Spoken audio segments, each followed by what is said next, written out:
Bismillahirrahmanirrahim. Assalamualaikum warahmatullahi wabarakatuh. Waalaikumsalam warahmatullahi wabarakatuh. Alhamdulillah alladzi faddala bani Adam bil ilmi wal amali ala jami'il alam wassalatu wassalam ala sayyidina Muhammad sayyidil arabi wal ajam wa ala alihi wa ashabihi ya nabi'an ulumi wal hikam. Allahumma ya muallim Adam wa Ibrahim allimna ilma ma yanfa'una wanfa'na bima 'allamtana wazidna faham. Alhamdulillah, melanjutkan kembali pelajaran kita daripada fikih mazhab Imam Syafi'i yang diambil daripada kitab Safinatun Najah.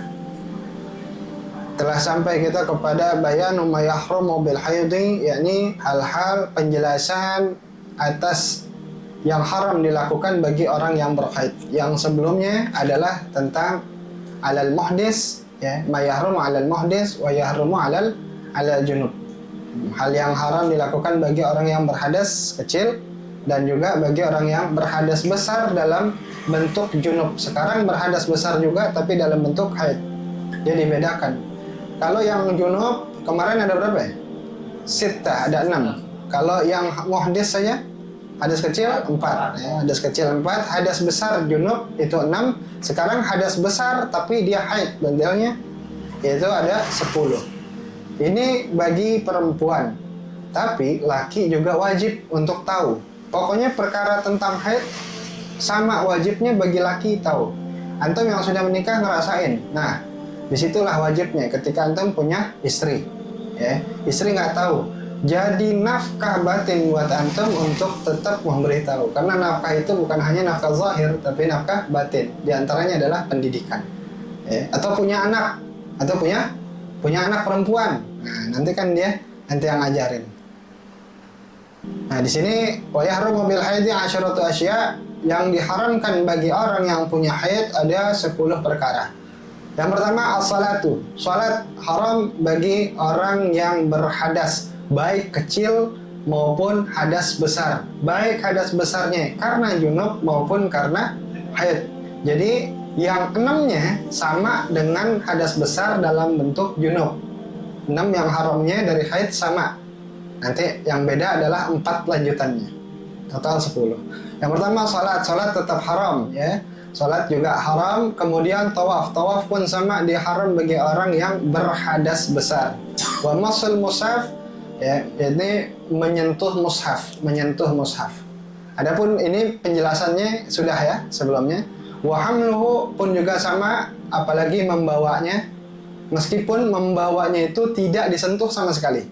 Ketika apa? Adanya di dalam tas. Mushafnya ada di dalam tas, dia nggak nyentuh sama sekali. Tasnya tas orang, tas temennya minta ambilin. Kalau dia niatnya mengangkat tas itu untuk membawa Al-Quran atau mushaf, maka haram ketika dia dalam keadaan apa? Muhdis. Baik hadas kecil maupun hadas besar. Baik karena junub maupun karena haid. Kemudian walubsu fil masjid. Nah, ini sama dengan yang junub, yaitu berdiam diri di masjid. Lubsu atau wukuf. Wa qiraatul Quran, kemudian membaca Al-Quran. Sama ya. Kalau dia niatinnya baca surat atau ayat dia ambil dari Al-Quran, maka dia haram bagi yang berhadas besar, baik junub maupun haid. Tapi kalau niatnya zikir, ya tidak haram. Seperti Rabbana atina fid dunya hasanah wa fil akhirati hasanah wa qina adzabannar, itu diambil dari Al-Quran. Kemudian Allahumma majriha, ya. Bismillah majriha wa Allahumma Bismillah. Berarti antum udah baca nih. Lanjutan wa shaumu, begitu juga ya puasa. Puasa ini tambahan ya. Puasa udah mulai tambahannya nih. Nah, kalau orang junub saja, entah dia karena keluar mani atau setelah berhubungan, ya, itu ketika masuk bulan suci Ramadan, di dalam melaksanakan puasa tidak menjadi syarat dia mesti suci. Jadi umpama dia nggak mandi malam nih, malam-malam dia nggak mandi tuh, paginya begitu, maksudnya subuh, begitu dia sahur dia ikut langsung niatin puasa, puasanya sah. meskipun dalam keadaan hadas besarnya junub. Dia sah karena nggak ada syaratnya. Tapi, nah, di sholatnya yang jadi soal. Jadi buru-burunya mandi bukan karena puasa, tapi karena sholat subuh. Paham ya? Nah, jadi kalau bagi yang junub itu puasanya tidak menjadi haram. Jadi dia misalnya junub tuh, kemudian subuh dia sahur, kemudian dia niatin. Kira-kira dia jam 5 baru saat subuh. Berarti kan antara azan sama dia sholat itu kan dia kena junub tuh, masa junub masih. Nah, itu tetap sah saumnya. Hanya sholatnya yang tidak sah dalam keadaan junub, bahkan haram. Nah, kalau sekarang bagi perempuan ketika dia haid, puasa haram dilakukan dalam keadaan haid. Jadi saum itu nggak boleh bagi orang yang haid. Umpama ada orang mau saum, udah niat puasa, nawaitu shauma ghadin dan seterusnya, sudah niat. Kemudian baru habis sahur, kena salat subuh dapat 5:30, keluar haid 5:30 pagi nih. Puasanya lanjutin jangan? Kagak, haram. Nggak boleh dilanjutin. Ya, puasanya haram, jangan dilanjutin. Tapi anda pengen buat puasa, bersedih dong tuh perempuan, pahalanya dapat meskipun dia nggak puasa. Tapi dengan catatan model tadi tuh, dia niat dulu. Emang niat puasa, kalau niat dari malam nggak puasa mah, ya itu sih terlalu. Dia niatin dulu puasa, ya sampai di tengah jalan bannya bocor. Nah, urusannya nanti belakangan, ya. Urusannya belakangan. Yang penting sudah diniatkan dulu. Nah, atau begitu juga ya, perempuan yang dia haidnya kalau tadi 5:30 pagi, sekarang 5:30 sore, sedangkan maghrib jam 6. Berarti setengah jam lagi maghrib. Batal nggak tuh puasanya ketika dia haid? Batal puasanya. Pahala tuh urusan Allah Ta'ala. Apalagi kalau puasa, Allah Ta'ala sendiri yang ngurus tentang pahalanya puasa. Kita nggak dikasih tahu. Nah, tapi tetap dianjurkan bagi perempuan meskipun dia nggak puasa karena haid, dia tetap dianjurkan untuk bertindak seperti orang puasa. Atau dalam bahasa lain adalah menghormati orang yang puasa. Kalau dia memang saat itu tidak puasa karena haid, maka dia kalaupun mau makan jangan di depan orang. Ngumpet. Nah, ya. Ngumpet. Punya suami nggak kuat lapar lagi. Dia makan nasi goreng di depan lakinya sambil ngobrol. Waduh, bahaya itu. Ya, jangan begitu. Nah, kemudian keberapa ini sekarang? 8. Bener 8. Pertama sholat, 2 tawaf, masul mushaf, hamluh, lubsu fil masjid, qiraatul Quran, wasom. Som ke-7 nih. Ke-8 adalah at-talaq. Yang ke-8 adalah tolak. Apa ini tolak? Ya ini cerai, tolak. Tolak cerai. Kalau tolak sebenarnya haramnya itu perbuatannya, ya. Tentu lazimnya perempuan itu dia bukan yang mentolak, tapi dia yang ditolak. Jadi lebih kepada lakinya nih kalau urusan tolak. Nah, jadi haram bagi laki mentalak seorang perempuan yang apabila dia lagi dalam keadaan haid, haram. Ya. Nah, nggak boleh kalau mentalak dalam keadaan haid. Adapun talaknya tetap sah, tapi jatuhnya haram, dosa. Kan setelah talak itu ada nanti namanya masa iddah. Masa iddah, ya. Kalau dia ditolak ini perempuan dalam masa haid, maka masa iddahnya belum kehitung. Sehingga nanti jatuhnya masa iddah akan lebih panjang karena nunggu haidnya selesai. Ngerti maksudnya? Nah, haramnya adalah di antara hikmahnya diharamkan tersebut adalah supaya tidak memanjangkan masa iddah si perempuan yang ditolak. Meskipun tolak itu halal, tapi tolak adalah sesuatu yang dibenci sama Allah Ta'ala. Sehingga jangan mentang-mentang halal dia itu mudah dikeluarkan. Paham ya? Berantem dikit ngomelnya tolak. Ini namanya mesti melakukan apa ya? Pendidikan sebelum pernikahan. Kecuali emang sesuatu yang ini harus ditolak.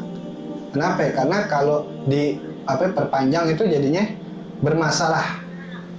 Nah, jadi dia nggak boleh ditolak dalam keadaan masa haid, karena nanti akan memperpanjang, sehingga nanti menyiksa bagi si perempuan. Akhirnya dia mau nikah jadi lebih lama nunggunya. Lihat agama tuh, kasih sayang ya. Sehingga diharamkan, itu diantara hikmah diharamkannya mentolak. Jadi tolak ini bagian kepada laki-laki sebenarnya. Cuma keadaan adalah si perempuan. Nah, nanti dengan catatan dan lain-lainnya. Yang penting antum tahu dulu, setelah saum itu talak. Keberapa sekarang? 9 ya? Wal murur fil masjid in khafat talwisahu. Nah. Dan jalan ngelewatin masjid jika dia khawatir menetes. Nah, gini, ini ada penjelasannya dulu nih. Wal murur. Murur itu apa? Murur wal ubur. Murur adalah ubur, yaitu wahwa dukhulu min babin wal khuruju min akhar. Yang namanya murur, seperti penjelasan minggu kemarin sebenarnya, yaitu dia masuk ke masjid lewat pintu yang satu, keluar pintu yang berbeda. Itu namanya murur. Bagi orang yang junub kemarin, haram nggak dia? Bagi orang junub, enggak haram. Kalau lubsu diam diri di masjid, bagi orang junub haram. Pun sama yang haid. Nah, kalau taraddud, mondar-mandir dari masuk pintu yang satu keluar lewat yang sama, haram nggak? Bagi orang junub, taraddud haram. Kalau murur, nggak haram. Sekarang bagi perempuan yang haid, murur itu jatuhnya haram. Kapan? Nah, kapan? In khafat talwisahu. Jika si perempuan itu khawatir darahnya menetes di dalam masjid atau di masjid itu. Jadi yang dijaga adalah kesucian si masjid. Kesucian masjidnya nih. Jadi bukan karena diri si perempuannya, dirinya nggak sama, dia seperti orang junub. Hanya bedanya kalau junub kan nggak netes di masjid, gila apa? Nah, tapi kalau orang haid dia bisa aja netes di masjid, apalagi ini zaman dulu belum ada pembalut seperti sekarang. Dulu kan pakai apa? Kain ya. Dulu pakai kain, sehingga kalau orang haid memungkinkan atau bahkan sangat memungkinkan dia menetes.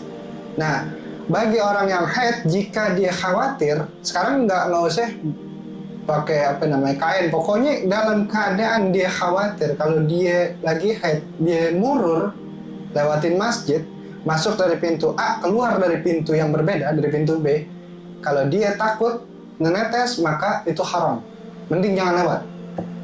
Ya, jadi bukan karena diri si perempuannya, ngerti ya? Nah, jadi ini ilmu tuh begitu ya, biar kita nggak langsung gimana ya, nggak langsung, wah lu mau tahu lagi head lo keluar, karena dia ngerti nggak tuh ilmunya. Kalau yang dikhawatirkan itu sudah dia tutupi, ya, maka dia jatuhnya keluar dari kalimat tersebut. Yang ke-10, wal istimta'u bima baina surrah wa rukbah. Yang ke-10 adalah bersenang-senang antara pusar dan lututnya perempuan. Ini sama haramnya lebih kepada si laki, bagi kepada laki ini. Bersenang-senang, istimta. Kalau di sini huwa an-nadhru wa lamsu bilahail bisyahwatin alal mu'tamad. Jadi secara mu'tamad yang namanya istimta adalah mandangin ya dan menyentuh atau membelai dengan tanpa penghalang pun dengan syahwat antara apa? Baina surrah wa rukbah, di antara pusarnya dan juga dengkul atau lutut. Kalau dia lagi dalam keadaan haid ya, haram bersenang-senang di area itu. Tapi dalam penjelasan yang lain maksudnya adalah kepada jima'nya. Maksudnya kepada jima'nya. Ini sebagai bentuk kehati-hatian karena ini kan membawa ke arah jima, sehingga yang dijaga adalah apa? Nazarnya dan lamesnya. Bila hail dengan tanpa penghalang, bisyahwatin dengan rasa apa? Syahwat. Tapi aslinya kepada jimanya sebenarnya. Mana tuh ini? Ya haram talaqul haid, ya haram. Naam. Artinya lebih kepada dihindari, jangan sampai ya dijima dalam keadaan lagi haid. Dia bisa jatuh kepada haram. Nah, itu saja sudah ya. Sudah lengkap pasal tentang apa saja yang haram dilakukan bagi orang yang berhadas, baik kecil maupun besar. Yang besar dengan haid maupun yang besar karena junub. Ya, itu sudah lengkap. Insya Allah lanjutannya minggu depan kita akan masuk kepada bab tayamum, tentang bab tayamum. Wallahu a'lam bissawab. Mudah-mudahan sedikitnya bawa manfaat. Wa bisiril Fatihah. A'udzubillahi minasyaitonir rajim. Bismillahirrahmanirrahim. Alhamdulillahi rabbil alamin. Arrahmanir rahim. Maliki yaumiddin. Iyyaka na'budu wa iyyaka nasta'in. Ihdinas siratal mustaqim. Siratal ladzina an'amta 'alaihim ghairil maghdubi 'alaihim waladdallin. Amin. Bentar banget ya. Ini berapa lama nih rekaman? 20 menit. Bentar banget. Gak apa-apa ya.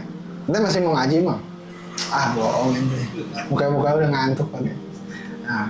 Ya Ali ya Kabir, ya Alim ya Qadir, ya Sami' ya Basir, ya Latif ya Khabir, ya Ali ya Kabir, ya Alim ya Qadir, ya Sami' ya Basir, ya Latif ya Khabir, ya Alim ya Kabir, ya Alim ya Qadir, ya Sami' ya Basir, ya Latif ya Khabir, ya Farijal Ham, ya Kashifal Gham, ya Man ya'dihi yaghfir wa yarham, ya Farijal Ham, ya Kashifal Gham, ya Man ya'dihi yaghfir wa yarham,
ilaha illallah, la ilaha illallah.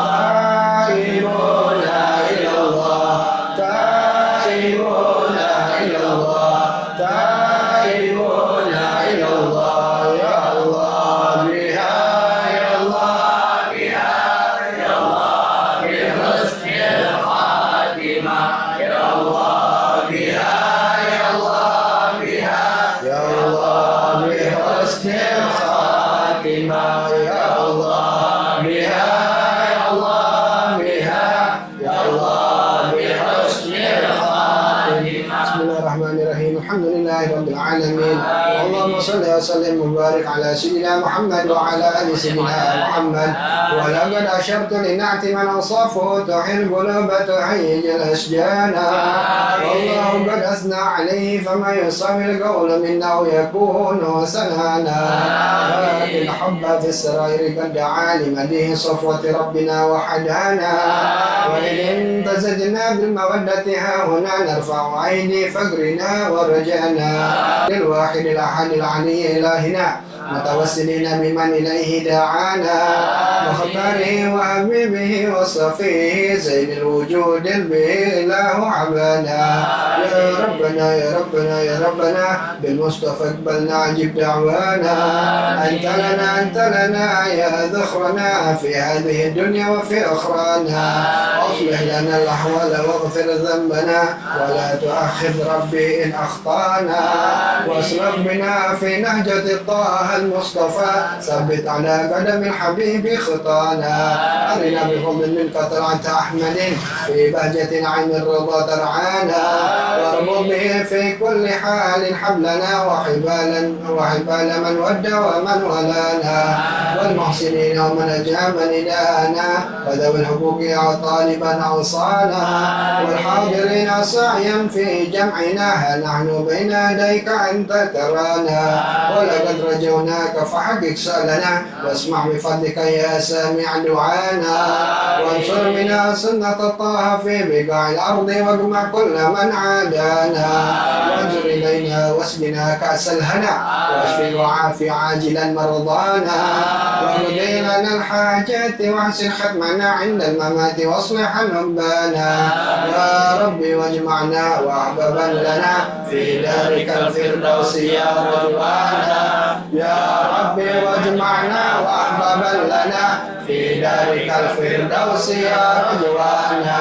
يا ربي واجمعنا وأحبابا لنا في دارك الفردوس يا رضوانا. بالمصطفى صل عليه وآله ما حركت ريح الصبا أغصانا. سبحان ربك رب العزة عما يصفون وسلام على المرسلين الحمد لله رب العالمين. الحمد لله على نعم الله. الحمد لله على بركات الله. الحمد لله حمدا يوافي نعمه ويكافئ مزيده.